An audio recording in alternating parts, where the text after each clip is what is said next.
All right, hello everyone. हमारे साथ आज मौजूद हैं आलोक भाई फ्रॉम के रेटेड। आलोक भाई हमारे साथ तीसरी दफा आए हैं क्योंकि इश्यूज जो हैं वो सॉल्व नहीं हो रहे। जंग को स्टार्ट हुए पता नहीं कितना टाइम हो गया। और आलोक भाई और मैं यही डिस्कशन कर रहे थे पहले भी कि आलोक भाई क्या बनेगा, और उस वक्त भी यही बात हो रही थी कि भाई कुछ नहीं बनेगा, ऐसे ही चलता रहेगा, लेकिन डेवलपमेंट जरूर है। डेवलपमेंट्स क्या है? ट्रंप ने बोला कि ईरान ने रिक्वेस्ट की है मुझे कि ईरान जो है वो मिलना चाह रहा है कतर के अंदर।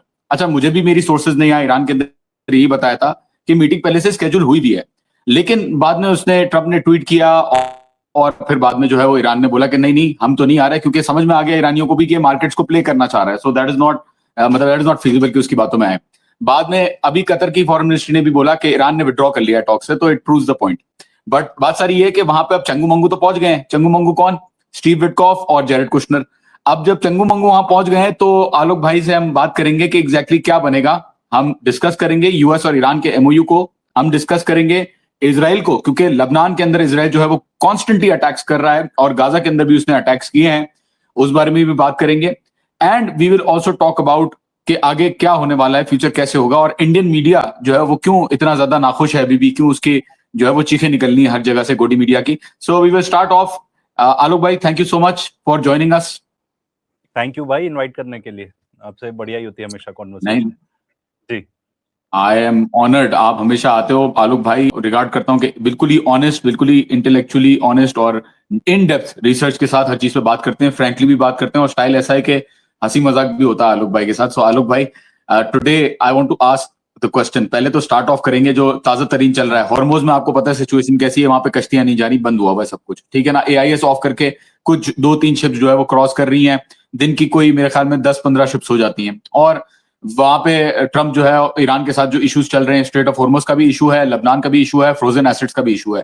प्लीज टेल मी क्या हो रहा है, ये सब क्या हो रहा है? क्या ये कतर जाएंगे, बात करेंगे, किन चीजों पे बात अटकी हुई है, व्हाट इज गोइंग ऑन? देखो, सबसे पहले तो जो मुझे जो सब बात कर रहे हैं, जो एक्चुअल ट्रूथ भी है कि एंड उसको जितने बार भी अपन रिपीट करें, इट इज नॉट इनफ कि यूएसए बहुत बुरी तरह मिलिटरीली तो हार चुका है। ठीक है, जो भी ऑब्जेक्टिव्स थे वो तो पूरे हुए नहीं, हमने लास्ट टाइम में बात की थी। अब वो फंस गए हैं। ट्रम्प तो खुद ही फंस चुका है, क्योंकि वो जाइनस के ट्रैप में आ गया कि भाई रेजिम चेंज हो जाएगा, आप बहुत बढ़िया हो जाओगे, आपकी आपकी प्रेसिडेंसी में एकदम चार चांद लग जाएंगे। वो कुछ हुआ नहीं। तो एंड अब उनके लिए प्रॉब्लम ये है कि उनके कहाँ खुद ही ऑयल खत्म हो रहा है। वहां पे एलाबामा में जो one of the major oil deposits है उनके, वहां से रिपोर्ट आ चुकी है कि भाई खत्म हो रहा है। ट्रंप ने हमें खुद बताया था कि 4 हफ्तों का तेल बचा है, उस बात को भी 2 हफ्ते से ज्यादा हो चुके हैं। वर्ल्ड इकोनॉमी ब्रिंक पे है एकदम, ऐसा मान के चलो। तो अमेरिकन के लिए तो कोई ऑप्शन था नहीं एक्सेप्ट फॉर कि भाई ईरान की बात मान लें। एंड ईरान में तेल खत्म नहीं हो रहा, आप मुझसे बेहतर समझ सकते हो ये बात। ठीक है ना, ईरान में सहनशीलता भी बहुत है लोगों में। तो यहाँ पे ऐसा कोई मसला नहीं है, प्रॉब्लम नहीं है। प्रॉब्लम ये है कि वर्ल्ड इकोनॉमी का क्या होगा। तो अब हमने देख लिया कि एंड अमेरिका में भी अगर हम बात करें तो लाइट क्रूड काफी है, जिससे पेट्रोल वगैरह, जिसको वो गैसोलीन कहते हैं, वो सब निकल सकता है। पर डीजल जो हेवियर व्हीकल्स में यूज होगा वो नहीं है। अब तो अमेरिकन अगर एयरफोर्स चाहे भी कि भाई हम अटैक्स करें, नेवी चाहे, तो उसके लिए भी इनफ ऑयल है कि नहीं, उनको भी ओपन मार्केट से जाके खरीदना पड़ेगा। ओपन मार्केट से खरीदेंगे तो जनरल जो एविएशन जेट फ्यूल वगैरह है वो सफिशिएंट नहीं रहेगा एविएशन इंडस्ट्री के लिए। तो भाई वर्ल्ड की इकोनॉमी एकदम हॉल्ट पे आ सकती है अगर ये रिजॉल्व नहीं हुआ। ये उनकी मजबूरी थी आके रिजॉल्व करना। ठीक है ना। एंड अब उसके लिए एक और प्रॉब्लम ये है कि इजरायलीज बिल्कुल नहीं बात मान रहे। वो कह रहे हैं हम तो कब्जा करके ही रहेंगे, लेबनान में भी कब्जा करके रहेंगे, गाजा में भी बमबारी करेंगे। वो और नहीं संभल रहे। तो ये एक तरफ है ट्रंप की मजबूरी या अमेरिकन की मजबूरी। वो इसराइल को ये सब बोलना नहीं चाहता कि तुम मत करो भाई जेनोसाइड, ये वो, क्या पागल लोग हो तुम। ठीक है, करना चाहता होता तो पहले ही बोल देता। बट उसकी मजबूरी है, क्योंकि स्ट्रेट ऑफ हॉर्मूज पे ईरान का कब्जा है। ठीक है, एंड वो बता चुके हैं बहुत क्लियरली कि उस पे हमारा कब्जा ही है, हमारे हिसाब से चीजें चलेंगी। तो अगर जहां तक स्ट्रेट ऑफ हॉर्मूज का है तो भाई एमओयू में क्लियरली लिखा है कि स्ट्रेट ऑफ हॉर्मूज को एडमिनिस्टर करेगा ईरान। अब यूएसए कहता है कि नहीं, ऐसा कैसे होगा। अब इसमें मैं तो 2-3 चीजें देख रहा हूँ कि देखो, एक तो स्ट्रेट ऑफ हॉर्मूज आपको खुलवाना ही पड़ेगा। आपको मिलिट्री मीन से आप नहीं खुलवा सकते, तभी खुल पाएगा जब आप ईरान की बात मानोगे। ठीक है, जिसको लोग कह रहे हैं कि सॉर्ट ऑफ सरेंडर। ठीक है, आप सरेंडर कह लो, जो भी कह लो, वर्ल्ड इकोनॉमी को बनाए रखने के लिए कुछ भी। कोई भी अमेरिकन प्रेसिडेंट होगा, एक एडवाइजर होते थे, मुझे उनका नाम नहीं आ रहा, जिनका ये कोट था, जो बिल क्लिंटन के एडवाइजर होते थे। एंड ही सेड कि भाई इलेक्शन वगैरह में क्या मैटर करता है? And he said it's the economy stupid. मतलब अगर आप इकोनॉमी को अगर फर्क पड़ेगा, तो फिर आप इलेक्शन भी नहीं जीत पाओगे। जो एंड यहाँ पे ट्रम्प के साथ और ज्यादा इश्यूज हैं कि भाई पॉपुलैरिटी खत्म हो रही है। ये भी हम देख रहे हैं कि अभी न्यूयॉर्क में इलेक्शंस हुए थे तो प्रो इजरायली कैंडिडेट्स तो हार ही रहे हैं, बिल्कुल भी नहीं जीत रहे। Even though when they are up against other Jews, मतलब ज्यूज वर्सेस ज्यूज हो रहा है, बट जो एंटी इजराइल ज्यू है वो जीत रहा है न्यूयॉर्क के अंदर इलेक्शंस में। तो अब इनके लिए प्रॉब्लम ये हो गई है अमेरिकन के लिए कि भाई वो कैसे मान ले दो चीजें, एक तो इजराइल है प्रॉब्लम, ठीक है, जिसपे अभी आते हैं अपन, बट उसके लिए एक और प्रॉब्लम ये है कि स्ट्रेट ऑफ हॉर्मुज खुला था, आपने अटैक कर दिया, बंद हो गया, गैस प्राइसेस इतनी ज्यादा बढ़ गई, एंड अब अगर ईरान एडमिनिस्टर करता है एंड टोल लेता है तो भाई आपके लिए डबल ट्रिपल हार हो गई। तो एक ये हो गया। दूसरा, आई डोंट नो यस। अगर आपने नोटिस किया कि नहीं कि अमेरिका ये बता रहा है कि भाई हमने इसलिए अटैक किया क्योंकि स्ट्रेट ऑफ हॉर्मुज से एक शिप जा रही थी, सिंगापोरियन फ्लैग था उसका, उसको अटैक किया ईरान ने, ठीक है, इसीलिए हमने जाके उनके ऊपर जो उनके रेडार साइट्स वगैरह है उसके ऊपर अटैक किया, ठीक है। ईरान ने भी रिटेलिएट किया एंड स्पेकुलेशन है कि हेवी रिटेलिएशन था या सिंबॉलिक था। ये सब होता है 27 जून को जब अमेरिका अटैक करता है। 26 जून को अगर आप खबर देखोगे सीबीएस न्यूज की, जो भी आप जानते हो कि ज़ायनिस्ट अखबार है, लैरी एलिसन और ये लोग ओन करते हैं, उसमें खबर आती है कि डिपार्टमेंट ऑफ जस्टिस कह रहा है बाकी की फाइल्स रिलीज करो। तो ये अब इजराइल का अटैक है अमेरिका के ऊपर कि ट्रम्प भाई साहब जो तुम ये डील वील कर रहे हो ना, तुम्हारी पूरी असलियत ऑलरेडी अगर नहीं है लोगों के सामने तो हम ला देंगे फाइल्स। ये मेरा एनालिसिस है, ये मेरा सोचना है, ऐसे ये नहीं, आई आई पॉलिटिक्स में आई कोई think I coincidence think I नहीं है। एग्री। तो 26 जून को ये यस, न्यूज कोई आ रही है, कोइंसिडेंस नहीं 27 होता जून है। को जाके ये अटैक हो जाता है।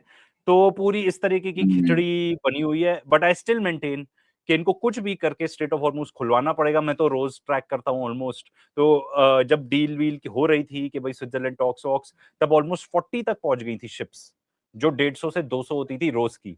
अब वो या 3-4 हो गई हैं, वो भी या आई बिलीव ईरानियन शिप्स होंगी, because I think American navy तो वहां से अब ब्लॉकेड हटा दिया है उन्होंने। They can't afford that blockade anymore. Yes, that is true. Blockade हट चुका है। ऑयल की सैंक्शंस का भी कह रहे हैं कि होने वाला है। फ्रोजन एसिड्स भी कह रहे हैं, पिज़िशकियान ने कहा है कि रिलीज होने वाले हैं। एंड स्ट्रेट ऑफ हॉर्मुज पे यू करेक्टली पॉइंटेड आउट के इश्यूज जो है वो अमेरिका क्रिएट करने की कोशिश कर रहा है। मेरे ख्याल में तो वो लेवरेज जो है वो क्रिएट करने की कोशिश कर रहा है स्ट्रेट ऑफ हॉर्मुज को किसी तरीके से कब्जा करने में, ताकि आगे निगोसिएशंस में उसके पास चिप्स हो, क्योंकि उसके पास चिप्स ही नहीं है। ईरान ने क्योंकि स्ट्रेट ऑफ हॉर्मुज को कंट्रोल किया हुआ है। ईरान तो कह रहा है कि जिसको जाना है चले जाओ, हम लोग कोई फीस थोड़ी ले रहे हैं अभी। बट बाद में तो लिखा हुआ है एमओयू के अंदर, ये 60 डेज बाद जो है वो फिर फीस डिसाइड हो सकती है ओमान के साथ। So you are absolutely right Alok भाई। और 5.5 मिलियन बैरल्स जो है वो और लूज हुए हैं यूएस स्ट्रेटेजिक रिजर्व में, तो उनकी जो है वो हालत वैसी ही टाइट है वहां पे उस तरफ। बट कुछ लोग ये कहते हैं कि अब ये रिकूपरेट करके अपने आप को रिस्टोर करके अपनी पावर को यूएस जो है वो दोबारा एक बड़ा हमला करेगा, बड़ा अटैक करेगा।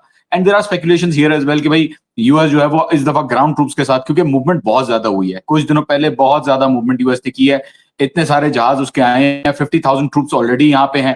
अब वो जहाज किस लिए आए हैं? अपने डिफेंसिव मैन्यूवरिंग के लिए आए हैं या ऑफेंसिव के लिए आए हैं? ये जो है वो देखना बाकी है। बट कि ईरानी बेवकूफ है, ईरानियंस तो ट्रैप में आ गए, ईरानियंस को तो कुछ पता ही नहीं यार। ये लोग 40 साल से जंग लड़ रहे हैं अमेरिका के खिलाफ। ये लोग जो है वो जंगे देख चुके हैं, दो उन्होंने जो है वो असैसिनेशन देखी। आपको लगता है कि उनको नहीं पता होगा? And they are Iranians are at the same time preparing for a greater war. So what do you think? क्या बड़ा हमला हो सकता है, बड़ी जंग हो सकती है? और हो सकता है तो कब हो सकता है? मेरा एस्टिमेशन ये है कि अभी तो नहीं होगा, थोड़ा टाइम लगेगा उसमें। तो ये तो बड़ा स्पेक्युलेटिव मामला है कि भाई अटैक होगा कि नहीं होगा, अपन तो एनालाइज कर सकते हैं। तो भाई बहुत सारे एयरक्राफ्ट आ रहे हैं, बहुत सारे जर्नलिस्ट बता रहे हैं, ठीक है ना, इनके कार्गो वाले जो बहुत सारे इक्विपमेंट वगैरह लेके आते हैं, तो मूवमेंट है। अब ये भी तो हो सकता है यहाँ से चीजें लेके जा रहे हो, क्योंकि देखो बेसिस तो बचे नहीं, ये क्लियर है। मार बहुत बुरी खाई है, ठीक है। बता रहे हैं कि 42 एयरक्राफ्ट का लॉस हुआ है, ठीक है। बड़े बड़े ड्रोन्स, वो ट्राइटॉन ड्रोन्स जो F-35 से भी ज्यादा वो हैं महंगे, उनका भी लॉस हुआ है।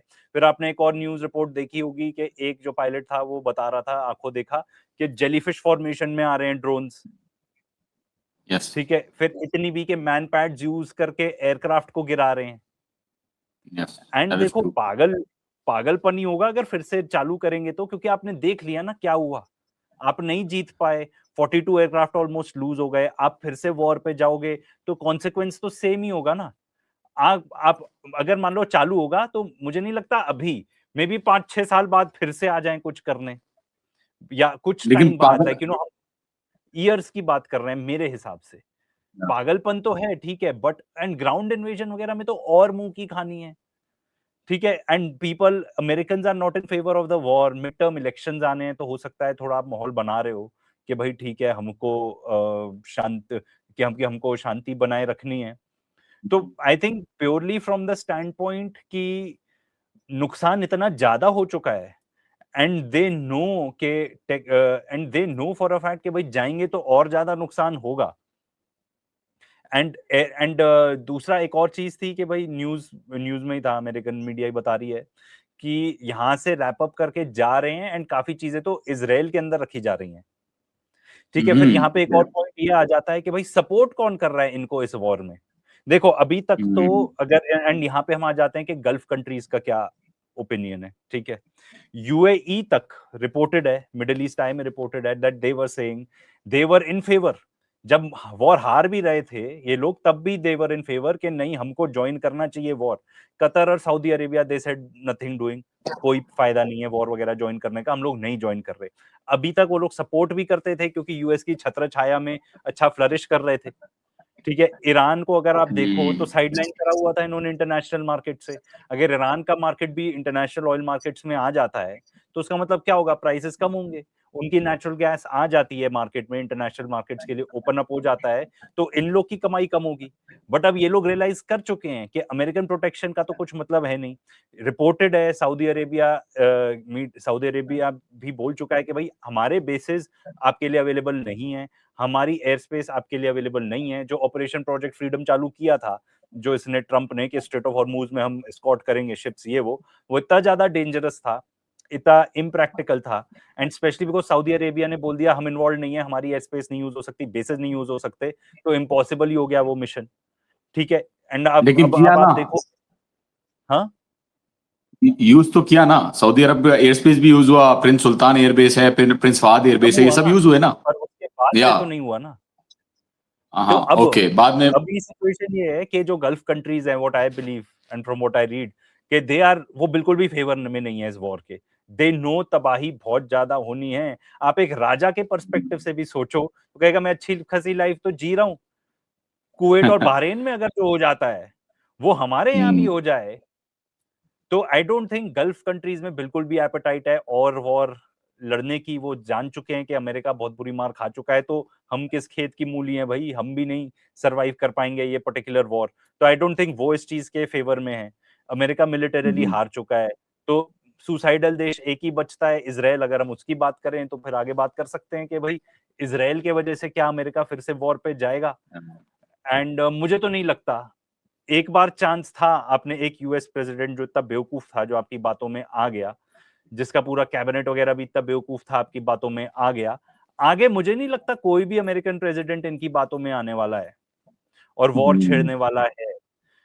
तो इसीलिए मुझे नहीं लगता। एंड जहां ग्राउंड इन्वेजन की बात है वो तो सुसाइड है, ये तो सब बता चुके हैं कि उसमें मतलब ग्राउंड इन्वेजन में कोई दम नहीं है। तो इसीलिए मुझे नहीं लगता कि इमीडिएटली आगे होगा। आई थिंक फ्रोजन कॉन्फ्लिक्ट हो सकता है डेफिनेटली, क्योंकि कोई कंक्लूसिव मैटर तो निकल नहीं पाएगा, इजराइल भी मानेगा नहीं लेबनान से निकलना। तो फिर आगे क्या होगा वो फिर मतलब वो तो कोई क्या ही बता सकता है, बट फ्रोजन कॉन्फ्लिक्ट डेफिनेटली हो सकती है। अच्छा आलोक भाई, मैं थोड़ा सा डिफरेंट सोच रहा हूँ गल्फ के ऊपर। देखिए गल्फ का अभी हम लोग को खबरों में आया, इजराइल की खबरें, I don't know whether to believe them और नॉट, बट उनकी खबरें इजराइल है में अभी आया कि सऊदी अरब ने और यूएई ने ओके किया था लबनान की जो डील हुई है ट्राइलैटरल, उसके अंदर अरेंजमेंट के अंदर विद इजराइल, उसको ओके किया। नहीं है कि द कतरीज एंड मतलब कतरीज और सऊदीज ने इजराइल से डायरेक्टली जो है वो वेपन्स खरीदे, मतलब, और बीच में शायद इंटरमीडिएरी एज यूएस जो है वो बैठा हुआ था, और उसमें नेतन्याहू ने पैसे भी कमाए, मिलियंस ऑफ डॉलर्स भी कमाए उसमें। सो रिपोर्ट्स ये भी आ रही हैं। And eight the same time I think gulf countries की एक रियलिटी है यार। वो रियलिटी ये है कि इनको भले जितनी मार पड़ जाए, at the end of the day पीछे से अमेरिका इनको बोलेगा कि भाई अगर तुमने मेरा साथ नहीं दिया तो मैं तुम्हारी जो है वो किंगडम खत्म कर दूंगा, मैं तुम्हारे कजन को लाके बैठा दूंगा या मैं किसी और को लाके बैठा दूंगा, क्योंकि इनका आपस में लड़ाई झगड़ा तो होता रहता है ना अपनी फैमिलीज में, किंगडम फैमिलीज में। And we see that these countries, इनका पहले ही सिक्योरिटी आर्किटेक्चर जितना भी है वो CIA के पास है, वो जो है वो अमेरिकन संभालते हैं जितना भी इनका इंफ्रास्ट्रक्चर है। तो मेरा मानना यह है कि अगर तो यूएस ने डिसाइड किया, you are right on the point कि यूएस के लिए बहुत मुश्किल है डिसाइड करना, क्योंकि उनकी वैसी जो है वो बहुत ज्यादा मार लगी है। लेकिन eight the same time US को अगर निकालना था तो पहले सोल्जर्स को निकालता। Why aren't they taking out soldiers? That is the question that I have. And if they माना के इलेक्शंस आ रहे हैं मिड टर्म के बाद, क्या उनको, और बेवकूफी क्या पहले नहीं की थी इन्होंने? बेवकूफी जब मारा था ईरान के ऊपर, सबसे पहला स्ट्राइक किया था आयतुल्लाह खामनेई को, जब इन्होंने टारगेट किया, तो वो भी तो बेवकूफी थी यार। दिमाग से तो कुछ कर ही नहीं रहे ना ये लोग इनको। और ट्रम्प, चलो मैंने मान लिया ट्रम्प स्टूपिड है, Trump is stupid, but American जो ब्लैक सूट वाले हैं, दे डोंट रियलाइज, उनको कुछ पता नहीं है क्या? वो बस ऐसे ही, बस ट्रम्प ने, बीबी ने बोला उसको कि जी मान लो मेरी बात, तो उसने मान ली और सब चले गए जंग पे। मतलब आई डोंट थिंक कि अमेरिका जो है वो इतना स्टूपिड है। But you are right, Trump तो स्टूपिड है और फ्रोजन कॉन्फ्लिक्ट भी हो सकता है। तो अगर आप ईरान का ही ट्रैक रिकॉर्ड देख लो, ठीक है, इससे पहले जब भी इन्होंने जैसे सुलेमानी को असैसिनेट किया, ईरान ने कितना ही रिटेलिएट किया, ठीक है ना।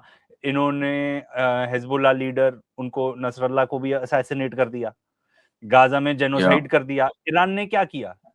ऑल दिस वाइल ईरान का ऐसा तो कोई रिस्पॉन्स नहीं था, ठीक है। बहुत सारे एक्सपर्ट्स आके बता रहे थे कि आप ईरान को नहीं कर पाओगे कॉन्कर, ठीक है ना। रेजीम चेंज वगैरह तो कितने ही लोग कॉन्फिडेंटली कह रहे थे कि बिल्कुल भी नहीं हो पाएगा। पर ये जो आउटकम निकला है इस वॉर का, यू कांट से किसी ने प्रिडिक्ट नहीं किया था, बट के इतना ओवरवेलमिंगली ईरान के फेवर में रहेगा, ये तो किसने सोचा होगा यार। स्पेशली अमेरिकन, अगर आप देखो वो तो अलग से नशे में थे कि देखो हम तो वेनेजुएला गए, वहां के लीडर को ही उठा लाए, विच आई बिलीव कहीं ना कहीं अंदर कोई बातचीत हो गई होगी कि ठीक है भाई हम नहीं फायर करेंगे तुम्हारे ऊपर, नहीं तो एक भी कोई नहीं मरा, कुछ भी नहीं हुआ ऐसा, ठीक है। किसने प्रिडिक्ट किया था कि इतनी ओवरवेलमिंगली ईरान इनको हरा देगा, ठीक है। एंड फिर दूसरी बात आप ये भी देखो, ईरान इस सब में अकेला नहीं है, ईरान के पास सॉलिड बैकिंग है, चाइना की बैकिंग है, रशिया की बैकिंग है, वो सब मिलकर ये जो नेगोशिएशन भी चल रहा है। पाकिस्तान ने क्या अकेले जाके इन सबको मना लिया? सबसे पहले तो पाकिस्तान का हाथ इसलिए भारी हुआ क्योंकि चाइना था उसके साथ, सारे इवन रशिया वाज लाइक कि ठीक है भाई करो, हम तुम्हारे साथ हैं। तो क्योंकि वो सबसे तो किसी पहले की जो बात नहीं मानता नहीं बस। मिनिस्टर हैं पाकिस्तान के, वो चाइना गए ना। यहाँ पे टर्की, या इजिप्ट और कौन सी एक पाकिस्तान एंड अनदर कंट्री, मुझे एकदम ध्यान नहीं आ रहा अभी, उनकी मीटिंग हुई चारों फॉरेन मिनिस्टर्स की। फिर वो यहाँ से चाइना गए, फिर पाकिस्तान एंड चाइना ने जॉइंट एक स्टेटमेंट इशू करी कि भाई क्या होना चाहिए आगे, व्हाट वी एक्सपेक्ट, तब जाके तो हुआ ना। तो आप पूरी दुनिया को इसमें साइडलाइन नहीं कर सकते कि सिर्फ ईरान अकेला है। ईरान के पास पूरी बैकिंग है, अब वो ब्रिक्स नेशन है आज के डेट में, and I believe full full member है ऑफ ब्रिक्स। तो एंड अमेरिका के पास ऑप्शन क्या है यार, आप ये बताओ। अमेरिका के पास ऑप्शन ये है to cut their losses loose, ठीक है। अब बेसिस में क्या होगा क्या नहीं हम नहीं बता सकते कि वो डिसाइड कर ले यहाँ से पूरे बेसिस लेके रैप अप करके चले जाना। बट जहां गल्फ कंट्रीज है उनको अब ये क्लियर है इन माय ओपिनियन कि आपको ईरान को साथ लेके चलना पड़ेगा। अगर आप ईरान को साथ लेके नहीं चलोगे तो फिर आपका सर्वाइवल भी मुश्किल हो जाएगा। एंड अमेरिका के लिए मुझे तो अभी लगता है कि सबसे ज्यादा what they will try to do, अगर खुद के इंटरेस्ट देख रहे हैं तो देखो, इजराइल है, एप्स्टीन फाइल्स है, वो सब तो फैक्टर रहेगा ही रहेगा। एंड इजराइल क्या चाहता है, लेबनान चाहता है, ठीक है। उस पे एक सेकंड के लिए आते हैं, पर इजराइल, अमेरिका का सबसे बड़ा इंटरेस्ट है पेट्रो डॉलर को प्रोटेक्ट करना यहाँ पर। वो उसका रिलेशनशिप पूरे अरब कंट्रीज में सबसे ज्यादा उसके लिए बेनिफिशियल बात ये है कि इनकी इकोनॉमीज काफी टाइट है, खासतौर पे यूएई एंड यूनाइटेड स्टेट्स की, उनकी तो करेंसी भी पेग्ड है टू यूएस डॉलर। तो इनके लिए सबसे बड़ी मुझे लगता है यहाँ पे चुनौती ये रहेगी कि हम पेट्रो डॉलर को प्रोटेक्ट करें। तो इसीलिए वो कहीं ना कहीं में भी बीच का रास्ता यहाँ पे निकालेंगे, बिकॉज वॉर अगर और करना है तो वो तो फिर वायबल है ही नहीं ना, उसमें तो फिर बहुत ज्यादा तबाही है, सबकी तबाही है। एंड ट्रम्प भी नहीं बचेगा प्रेसिडेंट अगर वो वॉर जाके वॉर चालू करता है, स्ट्रेट ऑफ हॉर्मुज और बंद रहता है। अमेरिका में जब इतनी तेल की शॉर्टेज हो जाएगी, डीजल की शॉर्टेज हो जाएगी, एविएशन फ्यूल की शॉर्टेज हो जाएगी, उसने मुंह से खुद बोला है 4 हफ्ते का तेल, तो इट्स द इकोनॉमी स्टूपिड। सबसे पहले तो उसको इकोनॉमी संभालनी है, उसकी पूरी दुनिया की, नहीं तो कोलैप्स इतना ज्यादा होगा कि आप इमेजिन भी नहीं कर सकते, ठीक है, फिर Israel becomes secondary in my opinion. अब वो अपनी कुर्सी Yeah. बचाएगा एट दिस टाइम, ठीक है, या ठीक है, अब इजराइल का पर्सपेक्टिव लो। इजराइल ने आई थिंक अब वो रियलाइज कर चुका है ईरान से लड़ने की नहीं है दमखम उसमें, ठीक है। अभी तो उसको यूएस का सपोर्ट सिक्योर करना है, लेबनान में इन्वेजन चालू रखना है। वहां पर क्या होगा ये हम नहीं बता सकते कि एग्जैक्टली होगा क्या, बट अभी एक डीकन्फ्लिक्शन सेल बन गया है, ठीक है, जिसमें अमेरिका है, ईरान है, ठीक है, एंड दोनों मीडिएटर हैं, Yeah. Qatar and Pakistan. ये कैसे टर्न आउट होता है, मुझे तो थोड़ा ये भी लगता है फ्रॉम एन ईरानियन पर्सपेक्टिव कि देखो वो हिजबुल्लाह को डिच नहीं करने वाले, ठीक है, वो तो ऐसा कोई है ही नहीं, ठीक है, बिकॉज वो दो Yeah. जिस्म एक जान टाइप ही है, एंड वो इंडिपेंडेंट मूवमेंट है हिजबुल्लाह का, ठीक है। अगर हिजबुल्लाह खत्म होता है तो Yeah. ईरान के ऊपर बात आ जाएगी, अटैक, वो इट इज देयर, उसको कहते हैं ना ऑफेंसिव डिफेंस टाइप, ठीक है। अब maybe Iranians are thinking Israelis वैसे ही खत्म होने वाले हैं वहां पे, रोज के रोज इजरायलीज के नुकसान हो रहे होंगे कि नहीं, तुम वहां पे उनके टेरिटरी में जाके बैठ गए हो, you are like sitting ducks, ऊपर से एफपीवी ड्रोन्स आते हैं। अभी रिसेंट एक न्यूज थी कि सदर्न लेबनान में ही सीनियर इजरायली ऑफिसर्स थे, इंटेल मिल गई हिजबुल्लाह को, उन्होंने जाके उस पर्टिकुलर बिल्डिंग में ही साउथ लेबनान के अंदर सीनियर ऑफिसर्स को अटैक कर दिया। अब इजरायलीज बताएंगे नहीं डेथ काउंट कितना है, पर क्या वो खुद भी सरवाइव कर पाएंगे ये पर्टिकुलर, एंड ऊपर से फिर अब ट्रम्प कह रहा है कि सीरिया की आर्मी को छू कर देते हैं अगेंस्ट हिजबुल्लाह, तो उसमें अल शर्रा जानता है वो भी फिर बचेगा कि नहीं, कितनी टूटी फूटी सी तो आर्मी है उसकी, ठीक है ना, उनके पास ऐसा क्या है कि वो Yeah. हिजबुल्लाह से जाके भिड़ेंगे अब। तो ये लेबनान में बहुत खिचड़ी मचने वाली है, नो डाउट, एंड तो उसमें क्या होगा देखो हम नहीं बता सकते, बट इजराइल वहां पर भी हार रहा है। May be Iran is thinking कि यार देखो सडन डेथ अगर होती है इजराइल की तो वो पूरी दुनिया के लिए प्रॉब्लम है, क्योंकि उनके पास न्यूक्लियर बॉम्ब्स हैं, और वो लोग वैसे भी पागल हैं, ठीक है, बिल्कुल भी रैशनल थिंकिंग तो है ही नहीं वहां पे, बट स्लो डेथ होती है। अब आप बताओ जब जाके सबको पता ही है आईडीएफ सोल्जर्स को कि तुमने जाके मरना ही है लेबनान के अंदर, तो क्यों जाएंगे वहां। एंड सिंपल बात है, हिजबुल्लाह भी ये जानता है कि भाई आप आ तो गए, पर आप रिटेन कर पाओगे टेरिटरी के नहीं। देखो जो एफपीवी ड्रोन्स होते हैं 50 किलोमीटर की रेंज होती है, 50 से मान लो 100, Yeah. ठीक है, उसके आसपास ही हैं, ठीक है, एंड इतने टनल नेटवर्क तो एक फोड़ा ना इसराइल ने, कितने और टनल नेटवर्क्स होंगे, आते जाओ, मार खाते जाओ, मरते जाओ। Yeah. आपने सारे साउथ Uh, लेबनान में घर भी तबाह कर दिए, सब कुछ तबाही कर दी, अब क्या आप बेरूट में जाओगे, बेरूट में आप जा नहीं सकते, वहां पे तो अमेरिका ने भी रेड लाइन ड्रॉ कर दी है। आलोक भाई, आई थिंक ईरान का सपोर्ट करने का रेजिस्टेंस कोई आई थिंक ये रीजन नहीं है कि वो सर्वाइवल देख रहा है, बल्कि आई थिंक उल्टा है। ईरान अगर सपोर्ट ना करता तो ईरान जो है वो बादशाहों की तरह जैसे बैठे हुए ना मिडिल ईस्ट में वैसे बैठ जाता, मसला नहीं होता। बट ईरान ने अपने जो सपोर्ट है ग्रुप्स को सपोर्ट करके ईरान के ऊपर सैंक्शंस भी लगे, ईरान ने बहरहाल एक कॉज बेयर की, एंड ऐसी डील हो सकती थी कि फॉर एग्जांपल अरब कंट्रीज जैसे फेस पे इजराइल के खिलाफ हैं लेकिन पीठ पीछे जो है वो सही, बिल्कुल मतलब कोई इतना बड़ा मसला नहीं है, तो आई थिंक ऐसा भी कर सकता था Iran. So I don't think the reason for supporting Lebanon and the resistance is survival, क्योंकि आई थिंक सर्वाइवल तो तब होगा ना, सर्वाइवल तो और ज्यादा चांसेस था मैं जब ये ग्रुप्स को ईरान सपोर्ट करना छोड़ दे, फिर तो सैंक्शंस भी हट जाएंगे। आज अगर ईरान बोल देता है भाई we don't support Lebanon, we don't support anyone else, ठीक है मैं और आप मामला हल कर दें, हम इनको सपोर्ट नहीं करेंगे, तो यूएस बोलेगा वेल एंड गुड यार, आपके ऊपर मैं सैंक्शंस हटा रहा हूं, सब कुछ हटा रहा हूं, आप रहो जैसे रहना है। और दूसरा आई थिंक यार रशिया और China, yes they supported Iran, but at the same time the problem is के रशिया से इन्होंने S-400 डिफेंस सिस्टम मांगा, रशिया ने नहीं दिया, ठीक है। चाइना से भी इन्होंने इक्विपमेंट मांगा था, चाइना ने भी इक्विपमेंट जो है वो नहीं दिया, बोला जी दिया, सपोर्ट किया, इंटेलिजेंस के अंदर सपोर्ट किया, सैटेलाइट इमेजरी के अंदर कहते कि सपोर्ट किया, जीपीएस का बाइडू का जो सिस्टम है उसके अंदर कहते हैं कि सपोर्ट किया, बट वो लोग भी देखो ना, आप यूनाइटेड नेशन सिक्योरिटी काउंसिल की रेजोल्यूशंस हैं ईरान के ऊपर, किसने लगाई? यूनाइटेड नेशन सिक्योरिटी काउंसिल के 5 परमानेंट मेंबर्स कौन है? सिर्फ यूएस, फ्रांस और यूके तो नहीं है ना, 3, बाकी कौन है? रशिया और चाइना भी है। तो वो भी सपोर्ट तो कर रहे हैं लेकिन एक लिमिट तक कर रहे हैं, मतलब दे आर नॉट गोइंग, जिस कहते हैं ना, दे आर नॉट, और चाइना की शिप से भी टोल लिया है ईरानियों ने, अकॉर्डिंग टू माय इंफॉर्मेशन। सो ऐसा नहीं है कि चाइना को भी इन्होंने बिल्कुल ही वो, बट यस चाइना के साथ ऑब्वियसली चाइना का एक इंटरेस्ट है, रशिया का एक इंटरेस्ट है कि यूएस जो है वो उनको काउंटर बैलेंस करना है। बट आई थिंक अभी आगे जाके सपोर्ट अगर मामला बढ़ता है, जैसा कि आपने कहा कि लेबनान के अंदर इश्यूज चल रहे हैं एंड सदर्न लेबनान के अंदर इजराइल जो है वो नहीं छोड़ रहा, वो खुद ही, आपने सही कहा कि खुद ही वो जो है वो आहिस्ता आहिस्ता वो समझ जाएगा कि उसके साथ क्या हो रहा है, तो वो चला ही जाएगा। That is the thing.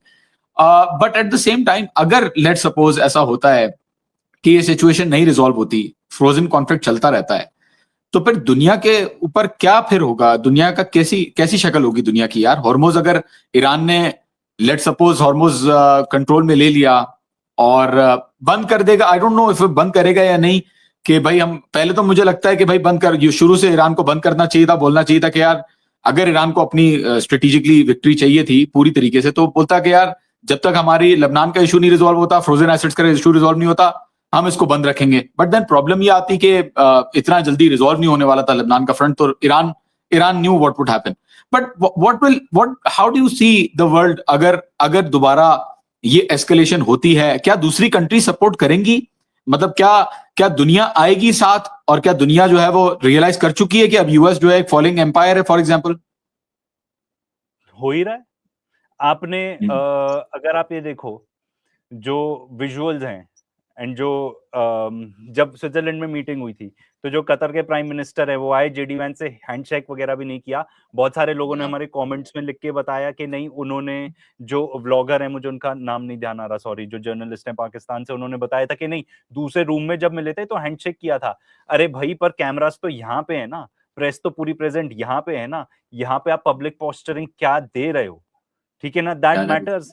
कभी आपने सोचा था कि कतर के prime minister vice president of United states को ऐसा कोल्ड शोल्डर दे देगा इन पब्लिक? प्राइवेटली तो ठीक है, अच्छे अच्छे टर्म्स आपको बना के ही रखने, पर पब्लिकली आप ये बता रहे हो कि भाई, मतलब जो आपकी पॉलिसीज हैं हम उसको नहीं सपोर्ट करते हैं, क्योंकि आपकी पॉलिसी सुसाइडल हैं, एंड ये अमेरिकन भी जानते हैं। जहां तक देखो स्ट्रेट ऑफ हॉर्मूज का है, देखो वो तो अब ईरान के ऊपर है, वो उस चीज को, उस लेवरेज को कैसे यूज करे, कितना ज्यादा करे, बिकॉज ज्यादा करता है तो पूरे दुनिया का भी प्रेशर आता है कि यार तुमने पूरी दुनिया को बंधक बना लिया, ठीक है। लेबनान में तो हो रहा है, हम उसके अगेंस्ट हैं, बट कहाँ कहाँ ये सॉर्ट ऑफ जो इस ये डायनामिक है उसको ईरान अपने फेवर में यूज कर लेता है। आप इसका फ्लिप साइड देखो, इजराइल अगर लेबनान के ऊपर बमबारी करता रहता है, जेनोसाइड कर रहा है जिस तरीके से वो अभी, ठीक है, काफी अगर आप देखो तो जो बमबारी है वो सिंस द स्विट्जरलैंड अंडरस्टैंडिंग, उसको आप जो भी कर लो, मीटिंग के बाद काफी कम हो गई है कंपेयर टू जो उससे पहले हो रही थी, एटलीस्ट रिपोर्ट्स में तो ये है। दूसरा एक रीजन ये भी हो सकता है, सब कुछ तो फोड़ फाड़ दिया तो अब बचा क्या, ठीक है, उन्होंने अपना दैट सेंस जो डिस्ट्रक्शन वाला ऑब्जेक्टिव था वो तो पूरा कर लिया। तो दुनिया हाँ क्या बोलेगी? लेबनान। दुनिया ये बोलेगी, देखो दुनिया ये जान गई है अब, सबके सब, it is a matter of time. Israel के साथ कौन खड़ा है भाई? कौन खड़ा है? अमेरिका खड़ा है, ठीक है। अमेरिका भी at some point of time बोलेगा ही कि भाई बस हो गया तुम्हारा ये, ठीक है। स्ट्रेट ऑफ हॉर्मूज जहां तक है, ईरान उसको अच्छे से प्ले कर सकता है, उतना निकलने दे जितना वो चाहता है, उसके निकलने दे जिसके वो चाहता है। यूएस ब्लॉकेड तो गया, एंड इनको भी तो अपने पैसे कमाने हैं भाई, पूरा ही बंद कर दोगे तो कैसे कमाओगे? एंड मुझे नहीं लगता दुनिया माइंड करेगी यार, एक डॉलर पर बैरल देने की बात हो रही है ना, ऑलमोस्ट, ठीक है ना, एंड उसे हर कुछ एक भी से नहीं है, 1 मिलियन 1.5 मिलियन जो भी निकलेगा, तो ठीक है, कुछ आई भी थिंक नहीं है। एवरीवन विल पे उस टाइप का टोल। एंड उनकी रीजनिंग भी एकदम साउंड है कि भाई हम तो इसलिए ले रहे हैं क्योंकि इन्होंने इतना नुकसान करा दिया, अब आप दिलवा दो बाकी सब पैसे। एंड ये जो हम्म, $300 बिलियन की भी बात है ना, why that is big, why, because उसमें से आधे तो ऑलरेडी कमिट हो चुके हैं, तो फुल फ्लेजेड प्लान अब दैट जितने, एंड ये बहुत सारे कंट्रीज आके इन्वेस्ट करेंगे ईरान के अंदर, एंड ईरान भी वो पर्टिकुलर इन्वेस्टमेंट चाहता है। अब आपको लगता है इजराइल, मिलेंगे? यार ये नहीं कह सकते कि अब क्या क्या मिलेंगे कि नहीं, पर अगर मान लो सैंक्शंस हट रहे हैं, आप इतना देखो, ठीक है, ईरान एज इट इज भी, आप तो वहां रहते हो, ईरान में स्थिति जो है, क्यों नहीं स्थिति इन्वेस्ट है क्यों करेंगे नहीं लोग? इन्वेस्ट करेंगे लोग? अगर वहां पे दिखेगा कि भाई सैंक्शंस वगैरह लिफ्ट हो गए हैं, वर्ल्ड के कितने सेकंड बिगेस्ट ऑयल रिजर्व्स हैं एंड बिगेस्ट नेचुरल गैस के रिजर्व्स हैं, ठीक है, अच्छी पढ़ी लिखी सोसाइटी है वहां पर, ठीक है, साइंस एंड टेक्नोलॉजी में बिलीव करती है, ठीक है, पढ़े लिखे लोग हैं, तो आके क्यों नहीं करेंगे लोग इन्वेस्ट? करेंसी इतनी लो है, ठीक है, रिस्क है, बट आपको बेटर रिटर्न ऑन इन्वेस्टमेंट मिल सकता है।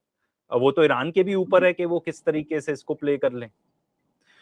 तो क्या, तो लेबनान के वजह से मुझे नहीं लगता कि ईरान पूरा स्ट्रेट ऑफ हॉर्मूज को इतना वो करके रखेगा, वो गुडविल कमाएगा लोगों की, ठीक है, एंड उनके साथ या बिजनेस करने की कोशिश करेगा, उनकी भी जरूरत है, उनको भी या चाहिए कि भाई पैसे आए, ठीक है, Yeah, वहां पे that भी is true. इन्फ्लेशन वगैरह, लोगों का स्टैंडर्ड ऑफ लिविंग, उनको भी इम्प्रूव करना है। आपने लोग ठीक है, मे बी बहुत ज्यादा और होगी उनकी कि ठीक है हम लड़ेंगे, लेबनान के लिए भी लड़ेंगे, बट अगर हिजबुल्लाह अपना काम कर रहा है, इजराइल का मैं आपको बता दूं, इजरायली मीडिया में रिपोर्टेड है कि वहां के जो आर्मी ऑफिसर्स हैं वो खुद आके बता चुके हैं लेबनान में कोई प्लान ही नहीं है। वो कह रहे हैं Yeah. सरकार को कि भाई हमें बता दो कि लॉन्ग टर्म विजन क्या है, क्योंकि हमें तैयारी करनी है। कोई मैसेज नहीं है। तो इनकी भी कोई प्लानिंग नहीं है वहां पे। 90 लाख तो लोग हैं वहां पे, अब तुमको गाजा भी कब्जाना है, वेस्ट बैंक भी कब्जा के रखना है, लेबनान में भी इतना वो करना है। तो मैं तो कहता हूँ रिगार्डलेस ऑफ यूएस कितना सपोर्ट करता है या नहीं करता, उनकी आर्मी खुद ही इतनी ज्यादा ओवर स्ट्रेच्ड है कि वो कितने टाइम तक लेबनान में कब्जा के रखेंगे। Well said. Well said. बिल्कुल सही बात है. I absolutely agree. I absolutely agree. But I think and Hormuz अगर नहीं खुलता ना, तो वर्ल्ड इकोनॉमी इतने ज्यादा बुरे हाल में हो जाएगी ना, मतलब we can't even imagine. Aviation fuel तक नहीं मिलेगा लोगों को, डीजल तक नहीं मिलेगा, मतलब सब चीज के प्राइसेस इतने ज्यादा बढ़ जाएंगे। एंड जितना ये आगे जाएगा ना, उतनी ज्यादा डेस्परेशन होगी। आपको क्या लगता है G7 मीटिंग हुई, क्या डिस्कशन हुआ होगा वहां पे? यही मुद्दा डिस्कस हुआ होगा वहां पे। जो यूएई से उनके जो शेख हैं वो पहुंचे, ठीक है, कतर से भी। हर कोई ये कह रहा होगा ट्रम्प साहब बहुत हो गया आपका। yeah. अगर प्राइवेटली ये बात हो रही होगी कि अगर आपको करना ही था तो फटाफट निपटा के खत्म करते। अब आप नहीं खुलवा सकते स्ट्रेट ऑफ हॉर्मुज, तो हम क्या खुलवाएंगे? और बंद भी आपने ही करवाया ना जंग करके. पहले तो सब कुछ सही था. सब Yeah. कुछ सही था। तो ये नहीं चल पाएगा, ज्यादातर इंटरनेशनल प्रेशर इतना ज्यादा आ जाएगा। एंड अगर नहीं मानते, then world should be prepared कि भाई इन्होंने, मतलब Trump has to choose Israel और the world economy and US economy. And चाहे जो भी हो जाए भाई, वो ही will have to choose the economy. नहीं तो फिर आप इमेजिन करोगे भाई, अब दुनिया के बहुत बुरे हाल होने वाले हैं। मुझे नहीं लगता वॉर वगैरह रीस्टार्ट होगा, इतना हॉट वॉर नहीं रीस्टार्ट होगा। नहीं, आई एग्री. मुझे भी लगता है कि चॉइस नहीं है उनके पास. But at the same time मुझे मुझे मुझे शक इसलिए होता है क्योंकि मुझे हमेशा लगता है कि देखो यार, ये रिलैक्सेशन पीरियड जो है ना वो यूज कर रहे हैं अपने आप को रीबिल्ड करने के लिए. ईरान भी अपने आप को जो है वो रिस्टोर कर रहा है, अपनी पावर को, अपनी जितनी भी आर्म है, आर्मरी है, सारी चीजें रिस्टोर कर रहा है. यूएस के लिए इतना आसान नहीं कि इतने बेसिस जितने उड़ा दिए हैं ईरान ने उनको रिस्टोर कर सके.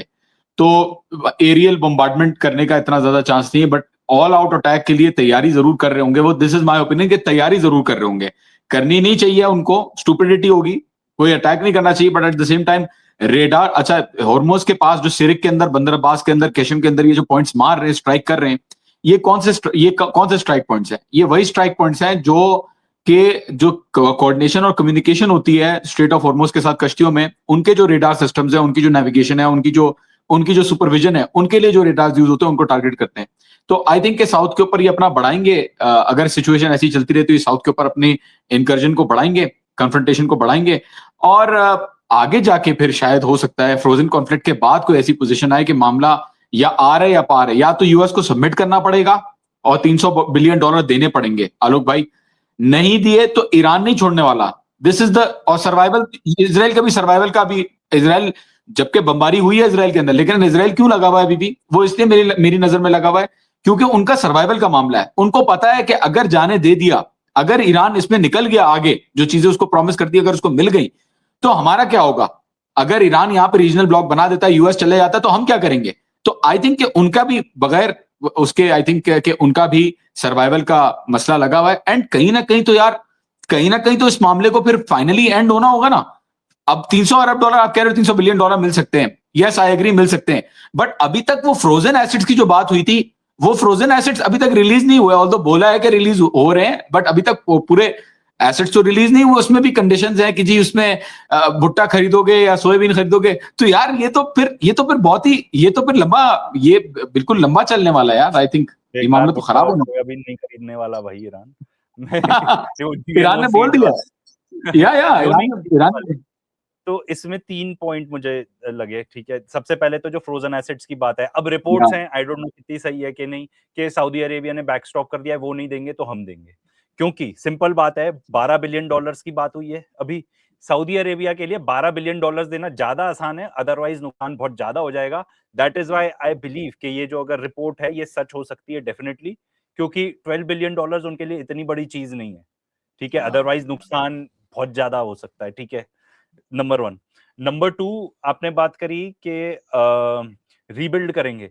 क्या रीबिल्ड करेंगे? उनके पास मिलिट्री इंडस्ट्रियल बेस ही नहीं है। जितनी मिसाइल्स वो खर्च कर चुके हैं, ठीक है, कितनी बनती है 11 इनकी टोमाहॉक मिसाइल्स का पता है स्टॉक पाइल कब से 100 था? 90s से। या ठीक है, इनके पास जो ठीक है, टोमाहॉक मिसाइल्स वो हैं जिनमें कैमरा वैमरा फिटेड रहता है, चली जाती हैं। नहीं तो आपको ऊपर आना पड़ेगा, आप और ज्यादा रिस्क लोगे। आप देख भी चुके हो कि इमीडिएटली आप शूट डाउन हो सकते हो, ठीक है। F-35 जो हैं, अभी जो बताते हैं कि जो ज्यादातर आ भी रहे हैं ना प्रोडक्शन में, उसका जो मेन रेडार सेंसर होता है उसकी नोज पर, वो इनकम्प्लीट होके मिल रहे हैं क्योंकि चाइना से रेयर अर्थ नहीं मिल रहे।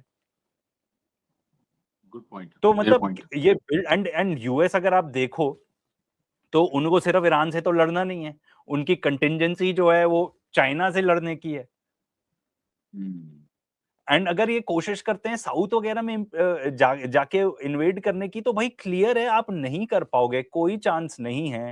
मतलब it absolutely, will be suicidal, बिल्कुल ही एब्सोल्युटली, सुसाइडल रहेगा। एब्सोल्युटली। तो देखो, ईरान ठीक है, वहां पे वो घड़ी लटकी हुई है, जिसका मतलब है कि भाई ईरान इजराइल कब खत्म हो जाएगा। बट किसी 15 ने भी, इयर्स। हाँ, 15 ईयर्स, किसी ने भी आके ये कंडीशन रखी है क्या? Israel can not exist. बोलने में बात अलग है, किसी ने बोला? सबका ये कहना है, एंड आई बिलीव कि ग्रेटर इजराइल प्रोजेक्ट खत्म है।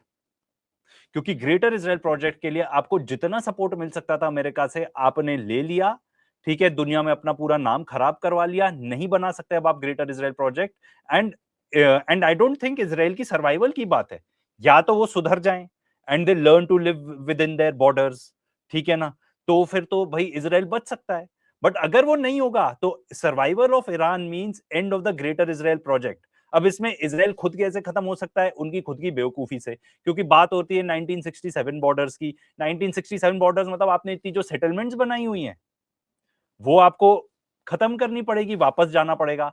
फिर वो सेटलर्स जब जाएंगे मेनलैंड इजराइल में, दोनों की पटती नहीं है, ठीक है, सेटलर्स को कोई नहीं, जो मेनलैंड इजराइल में जो अश्केनाजी जूस है, they are not fond of these guys, ठीक है, सेटलर्स को वो मानते हैं कि ये देहात गंवार टाइप के हैं। तो जब वो मेनलैंड इजराइल में आएंगे, तो फिर वो क्वालिटी ऑफ लाइफ बचेगी नहीं। तो फिर लोगों को लगेगा हमको यहां से जाना पड़ेगा। तो वो जो सर्वाइवल की बात है, वो उनकी खुद की वो है। अगर ईरान को खत्म करना होता है इजराइल को, ठीक है, एंड उनकी ऐसी मंशा होती, तो अभी तक कर नहीं सकते थे। नो। इतनी मिसाइल्स और ड्रोन्स हैं, छोटा सा है, लिमिटेड नंबर ऑफ टारगेट्स हैं। तो मैं आपको थोड़ा जो अपने जो जो जो मुझे लगता है कि भाई कोई ये नहीं कह रहा कि इजराइल खत्म होना चाहिए। They are saying end of the greater Israel project. अब इजराइल उसको ऐसे देखता है कि end of greater Israel project means the end of Israel, तो वो फिर उनकी प्रॉब्लम है। एंड मैं तो आपको ये भी बताना चाहूंगा कि भाई अगर एकदम से फास्ट डेथ की बात होती है ना, कि अगर ईरान डिसाइड कर लेता है इजराइल को खत्म ही करना है, तो न्यूक्लियर ऑप्शन पे वो आ जाएंगे। But slow yes. Degradation of society होगा, वहां की इकोनॉमी की क्या हालत होगी। आपने पूरे रिजर्विस्ट को बुला रखा है काम करने के लिए, ठीक है, 90 लाख लोग हैं आपके पास, उसमें से आधे में भी सर्व कर सकते हैं, बाकी बूढ़े होंगे, बच्चे होंगे। एंड इसमें से भी ये आधे में से मेजॉरिटी रिजर्विस्ट हैं, जो एक्चुअली कुछ और काम करते थे, आपकी इकोनॉमी में कंट्रीब्यूट करते थे। तो अंदर कितना खोखलापन हो चुका है इसराइल के अंदर, वी डोंट नो। कितने लोग और निकल चुके हैं, ये तो वो बाहर आने नहीं देंगे इंफॉर्मेशन। अब मैं एक हारेट्स का ही आर्टिकल पढ़ रहा था, उसमें लिखा था कैटास्ट्रोफिक है इजरायली सोसाइटी, मतलब कैटास्ट्रोफी फेस कर रही है because of mental health issues, because of the war. अब इसमें सब लोग हैं, इसमें वो लोग हैं जो जंग लड़ते हैं, ठीक है, जो जाके जेनोसाइड करते हैं सोल्जर्स, वो सब भी है जो नहीं करते, but because of the war वो इतने ज्यादा मतलब मेंटली इल हो चुके हैं। तो वो सोसाइटी तो उनकी वैसे ही आई वुड से खत्म है। तो नहीं यार। मतलब not and of Israel, and of greater Israel, अगर ईरान सरवाइव हाँ, करता है तो। हाँ, आई थिंक, और आपने बिल्कुल सही कहा, 250 आई बिलीव सेटलमेंट्स हैं इस वक्त और आउटपोस्ट हैं अंदर, इसराइल इसराइल ने जो बनाए हुए हैं। और उसमें I think 10% of the entire population of Israel lives in settlements, I think, according to the much more, reports that much I more, saw. Much more much probably, more, much more, absolutely. क्योंकि बहुत but ज्यादा बन गए। आप and आपको नए वाले settlements नहीं देखने, नए वाले आउटपोस्ट एंड सेटलमेंट्स नहीं देखने, जो इतने सालों से बनते आ रहे हैं। अरे वहां पे इतनी यस, इंडस्ट्री है उनकी, जो ये खजूर यस, वजूर मिलते हैं बहुत सारे, जो मेजूल डेट्स के नाम से या किसी और डेट्स के नाम से, जो मे बी वो बताएंगे भी नहीं आपको कि वो इसराइल से है, जो सेटलमेंट्स के अलावा तो उतनी जमीन भी नहीं है वहां पे कि कुछ इंडस्ट्री वगैरह बन सके।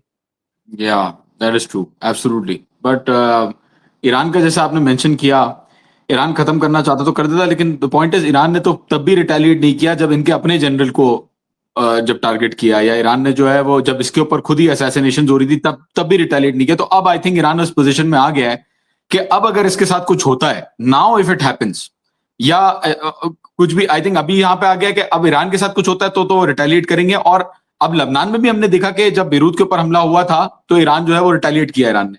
बट आलोक भाई, मूविंग फॉरवर्ड, ये जो आगे कुछ दिनों का जो टॉक्स का जो है, जितना 60 डेज का पीरियड है, आपको लगता है कि 60 डेज में ही रिजॉल्व हो जाएगा, या आगे जैसा कि आपने कहा कि फ्रोजन फ्रोजन जो है वो कॉन्फ्लिक्ट में चली जाएंगी चीजें? फ्रोजन कॉन्फ्लिक्ट नहीं फ्रोजन रिजॉल्व होगा, कॉन्फ्लिक्ट, हो ही नहीं ठीक है। सकता। आप वो देखो JCPOA नेगोशिएट होने में सालों लग गए, ये 60 दिन में क्या चमत्कार हो जाएगा।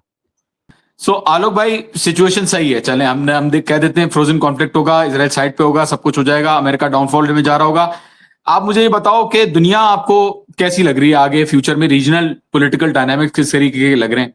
और फिर मैं इंडियन मीडिया पे भी आऊंगा, उसका अलग से सवाल पूछ लूंगा आपसे। तो आई थिंक सबसे पहले तो जो चीज हम चिल्ला चिल्ला के बोलते ही रहते हैं, डी डॉलराइजेशन, श्रिंकिंग या ऑफ द अमेरिकन एम्पायर। क्योंकि हिस्ट्री में हमेशा ऐसा हुआ है, चाहे वो ब्रिटिश एम्पायर हो, चाहे उससे पहले नेदरलैंड्स की एम्पायर हो, डच एम्पायर, ठीक है, रोमन एम्पायर हो, आप और पीछे चले जाओ, तो वो हमेशा ऐसा होता ही है। ठीक है, तो ये तो होने ही वाला है, नो डाउट। ठीक है, अब इसका इफेक्ट्स क्या होगा कि डॉलर उतना स्ट्रांग नहीं रहेगा जितना पहले था। ठीक है, ईरान, एंड आपको उसको प्रैक्टिकली, हाउ आई बिलीव कि यूएस सैंक्शंस लिफ्ट करे ना करे ईरान के ऊपर, ईरान को अपनी ऐसी पोजीशन बनानी पड़ेगी कि भाई आप आओ, हमारे यहाँ पे इन्वेस्ट करो, आप आओ, आप हमारे हमारे यहाँ से बिजनेस करो, हमारे साथ बिजनेस करो। क्योंकि ईरान वो पोजीशन बना चुका है अब। स्ट्रेट ऑफ हॉर्मूज अगर ईरान कंट्रोल करता है, ठीक है, जो वो हो चुका है, ठीक है, या टोल चार्ज करे या ना करे, अब दुनिया को पता है कि आपको वही ईरान के साथ अच्छा बना के रखना पड़ेगा अगर अपना खुद का देश चलाना है तो। या क्योंकि ईरान कह देगा कि यार ये हॉस्टाइल कंट्री है। ईरान का स्टांस क्या रहा है? Straight of Hormuz is open, वो कभी कहते ही नहीं क्लोज्ड है, पर हॉस्टाइल कंट्रीज के लिए नहीं है। तो भाई ये या सब बातें हो जाएगी कि आप हमको यूनाइटेड नेशंस में सपोर्ट करो, हमारे साथ बिजनेस करो। तो ये जो गल्फ कंट्रीज हैं, ये भी तो यही चाह रहे हैं, ईरान भी ये चाह रहा है कि भाई अगर इन्वेस्टमेंट होती है, जो $300 बिलियन है, ऐसे नहीं ये लो $300 बिलियन ऐश करो, ये इन्वेस्टमेंट है। तो कोई आके किसी चीज में इन्वेस्ट करेगा, कोई आके किसी और चीज में इन्वेस्ट करेगा, कोई आके रियल एस्टेट में करेगा, कोई आके इनके और इंडस्ट्रीज में इन्वेस्ट करेगा। ठीक है, वॉट एवर इट इज, ठीक है, वो $300 billion, it is an investment. वो ऐसे अच्छा, एड एमओयू नहीं में किया। रिकंस्ट्रक्शन लिखा हुआ है, एमओयू में बताया हुआ है हाँ, कि तो वो इन्वेस्टमेंट के रिकंस्ट्रक्शन तौर फंड है। पे आएगा, तो वो इन्वेस्टमेंट के तौर पे आएगा। मतलब आपने मुझे नहीं आके लगता इन्वेस्ट है। किया तो आपको, हाँ। ईरान को चाहिए भाई, ईरान के लिए क्या चाहिए, ईरान के लिए क्या इंपॉर्टेंट है, एंड जो हम्म, ईरान को साइडलाइन करके क्या अचीव किया जा रहा था, ईरान को चाहिए कि हमारे यहाँ पे सब जगह से इन्वेस्टमेंट आए। या दैट ठीक इज है, ट्रू। ये जो गल्फ कंट्रीज है वो भी कैसे बने हैं, आप कैसे थोड़े से इम्यून होते हो टूवर्ड्स के भाई कोई भी आके अटैक कर देगा। आज के डेट में कोई भी जाके ईरान के ऊपर अटैक कर देता है, किसी और के इन्वेस्टमेंट ही नहीं है खास, तो कोई और देश में बोलने वाली नहीं है, देश में लॉबीज ही नहीं है बोलने वाली कि यार तुम वहां पे जाके अटैक कर रहे हो, मेरे इतने सारे एसेट्स हैं। यूएई पे जाके अटैक होता है तो सब बोलते होंगे ना भाई हमारे इतने सारे सिटीजन हैं जो वहां रहते हैं। ठीक है, आप अटैक कर रहे हो उनको, दे कैन गेट किल्ड, हमारे इतने इन्वेस्टमेंट्स हैं। तो इनकी स्ट्रैटेजी रही है वो करने की। एंड अब मतलब यूएई की फॉर एग्जांपल अगर मैं बात करूं, या कतर की, ये लोग ये चाहते हैं कि भाई बाहर से लोग आए यहाँ पर ताकि आप और घुल मिल जाओ वर्ल्ड इकोनॉमी के अंदर। ईरान भी ये चाहता है कि भाई हमको भी अपनी इकोनॉमी को घुल मिलना है सबसे, कि भाई आप हमसे तेल खरीदो, हमारे यहाँ पे इतने सारे प्रोडक्ट्स हैं वो खरीदो। अगर ईरान ऐसा हो जाता है, सक्सेसफुली कर लेता है, ठीक है, तो ये जितने सालों का जो सैंक्शन है, सैंक्शन से क्या है, सैंक्शन से ये है कि आप वर्ल्ड इकोनॉमी में नहीं इन्वॉल्व हो सकते, आप उस तरीके से अपना तेल ही नहीं बेच सकते। ठीक है, तो आपकी इकोनॉमी बहुत ज्यादा क्रिपल हो जाती है, बहुत ज्यादा डेडली हम्म, होते हैं पर्टिकुलर सैंक्शंस। ईरान ने किस तरीके से अपने आप को निकाल के रखा है इसमें से, ठीक है, बिकॉज बहुत बड़ा देश है, ठीक है, and all for all sorts of reasons. Otherwise sanctions आपकी इकोनॉमी को, देश को खत्म कर देते हैं। बहुत सारे एग्जांपल्स हैं, सीरिया है, वेनेजुएला है, बहुत सारे एग्जांपल्स हैं ऐसे। तो ईरान भी चाहता है कि भाई we want to be a part of the world economy, that is what they want. And sanctions की वजह से आप उसी से एग्जिट थे, तो ईरान इन्वॉल्व हो जाएगा इसमें, ठीक है। मैं तो कहता हूँ देशों के लिए बहुत अच्छा है, ज्यादातर देशों के लिए, अगर मैं इंडिया की बात करूं, ठीक है, बहुत अच्छा है। सैंक्शंस लिफ्ट होते हैं, हम वहां से ऑयल खरीदेंगे, it is a match made in heaven. India की इतनी बड़ी पॉपुलेशन, इतना बड़ा रिक्वायरमेंट फॉर एनर्जी, वो सब कुछ ईरान से मीट आउट हो सकता है। तो Yeah, एक that is ये चीज देखने को मिलेगी हमें। अगर मान लो यूएस सैंक्शन नहीं भी लिफ्ट होते, ठीक है भाई, नहीं करना यूएस डॉलर में ट्रेड, हम चाइनीज युआन में ट्रेड करेंगे, आपकी क्या करेंसी है उसमें ट्रेड करेंगे। इंडिया ईरान से ऑयल लेता ही था ना, एंड इंडियन रुपीज में लेता था, बहुत yeah. अच्छा होता था। यहाँ पे इंडिया में एक दो बैंक डूबने से बच गए थे, क्योंकि डिपॉजिट्स थे इतने ज्यादा, Iranian deposits, I think UCO bank था वो। Wow. तो भाई ये सब चीज ये हम, De-dollarization. हाँ, तो डी डॉलराइजेशन देखने को मिलेगा, ठीक है। अब कौन सी, अब रिजर्व करेंसी देखो, अब चाइनीज युआन बनेगी आई गेस, और कौन सी बनेगी, ब्रिक्स की करेंसी Yeah. बनेगी नहीं बनेगी, दिस वी डोंट नो। तो भाई आपस में ट्रेड करो, एंड हम्म। तो this is what I believe कि हमको आगे देखने को मिल सकता है। नहीं, सही इकोनॉमी बात है। जाएगा यार, अगर सैंक्शंस नहीं भी लिफ्ट हो रहे, lot of countries may will probably go to Iran, क्योंकि अब ईरान की ना इमेज भी काफी अच्छी बन चुकी है, ऐसा नहीं है। हम्म। एंड यार अगर मान लो, देखो चाइना तो ये खेल क्या, चाइना अपने इंटरेस्ट लुक आफ्टर कर रहा है, वो कह रहा है मेरे को Yes. चाहिए एनर्जी, अब मेरे को सबसे सस्ती ईरान बेच रहा है और मेरे करेंसी में ले रहा है, I will buy. Yeah. China में वो दमखम था, अब अमेरिका की भी असलियत सामने आ गई है कि इनका कोई प्रोटेक्शन है नहीं जो चलेगा, कुछ नहीं ठीक कर है। सकते। यहाँ से जो अगर एशियन कंट्रीज की माने, मैं तो कहता हूँ आप उन कंट्रीज को देखो जो स्ट्रेट ऑफ हॉर्मुज से सबसे ज्यादा इफेक्टेड थे, वो सबसे पहले आएंगे ईरान के पास, ठीक है, हम्म। कि हम आपसे लेते हैं, ठीक है। इसमें कोरिया जापान है, वहां से कोरिया से तो स्ट्रिप करके एयर डिफेंसेस आपने यहाँ पे दे दिए, इसराइल में दे दिए। तो Yeah. ये सब कंट्रीज जाएंगी एंड वो कहेंगे कि यार बढ़िया है, आप मेरे से मेरी जो कोरियन करेंसी है, आप उससे मैं आप उससे ट्रेड करता हूँ, मैं आपको वो दूंगा, आप ईरान वो देना। वो कहेगा बहुत बढ़िया है, ईरान, इनके पास फॉरेन रिजर्व्स आएंगे, बाकी बाकी देशों के पैसे आएंगे, यही तो ईरान चाहता है। करेंसी स्टेबलाइज हो जाएगी, जो करेंसी के ऊपर अटैक करके आपने इतना घटवा दिया उनकी करेंसी को, अगर आपके पास Yeah. अच्छे खासे फॉरेन रिजर्व्स होते, तो आप उसको बेच के अपनी करेंसी को स्टेबलाइज कर सकते थे, आप नहीं कर पाए क्योंकि आपके पास फॉरेन रिजर्व्स नहीं है, क्योंकि कोई ट्रेड नहीं करता आपके साथ ज्यादा। Yeah, that is true. और चाइना अगर इन्वॉल्व हो गया तो चाइना अपने जितने डॉलर रखे हुए रिजर्व में वो भी रिलीज कर सकता है, और ज्यादा गिराने के लिए, कोलैप्स करने के लिए यूएस। चाइना तो देखो धीरे धीरे अपना काम कर ही रहा है, वो तो बॉन्ड्स बेच ही रहा है ना। US Yeah. यूएस डॉलर के जो बॉन्ड्स है उनके पास हाईएस्ट होल्डर होता था। जापान भी बेच रहा है क्योंकि उनके पास भी ऑप्शन नहीं है।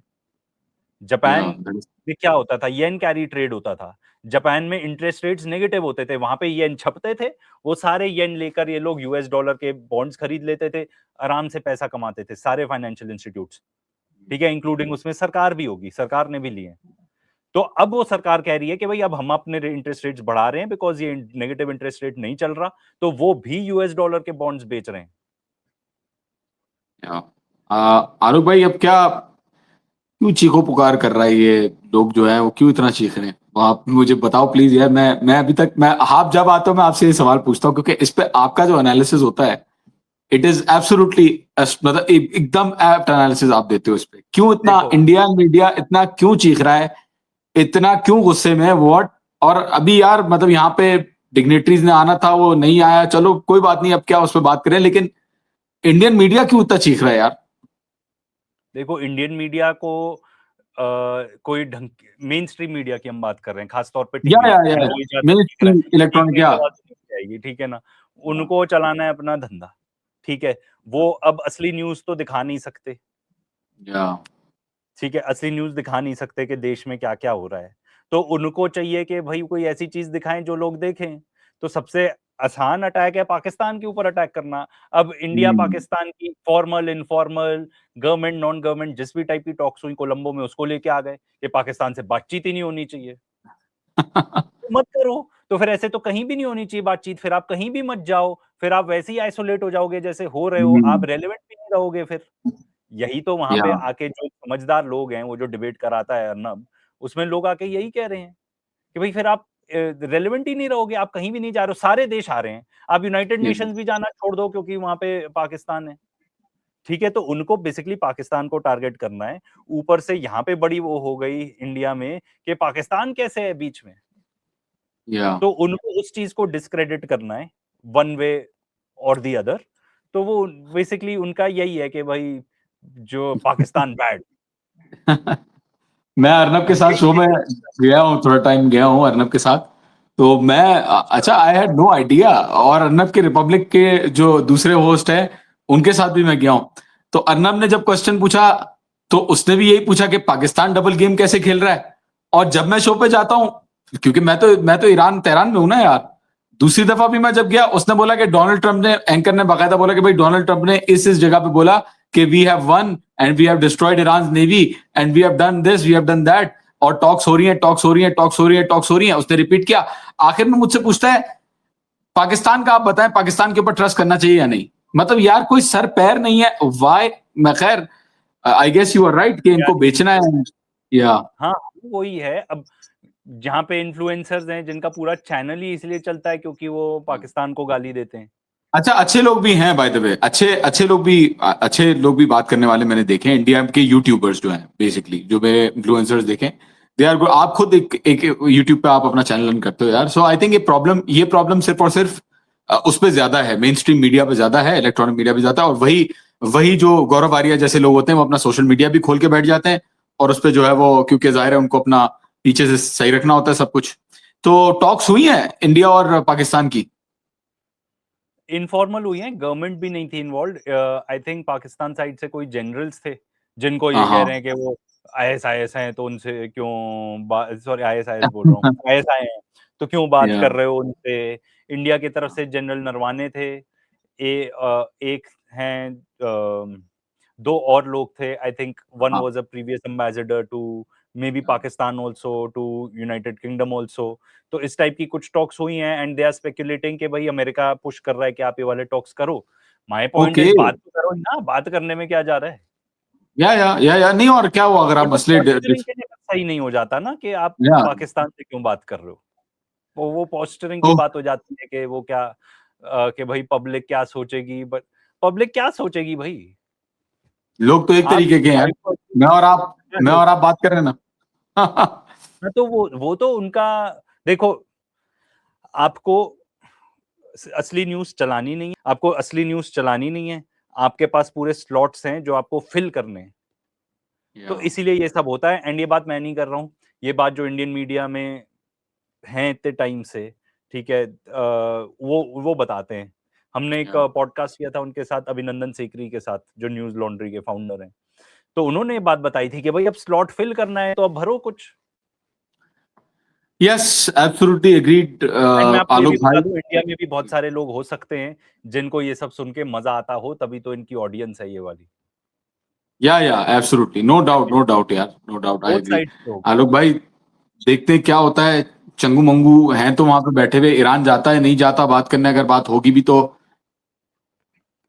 या क्या ही होगा, आई don't no. But let's hope for the best and I hope मैं दोबारा आपको तंग करके ला सकूं अपने चैनल पे नहीं दोबारा। नहीं, बहुत और बहुत मजा प्लीज आता है आपसे आलोक भाई बात को करके। सब्सक्राइब करें, के रेटेड इनका चैनल है। ऑब्वियसली सभी जानते हैं मैं कहाँ मार्केटिंग कर रहा हूँ आलोक भाई की। आलोक भाई तो स्टार है। ठीक है आलोक भाई, थैंक यू चलो, so much thank you John भाई, for thank coming to you. Our show and hopefully let's it again. Let us pray for piece.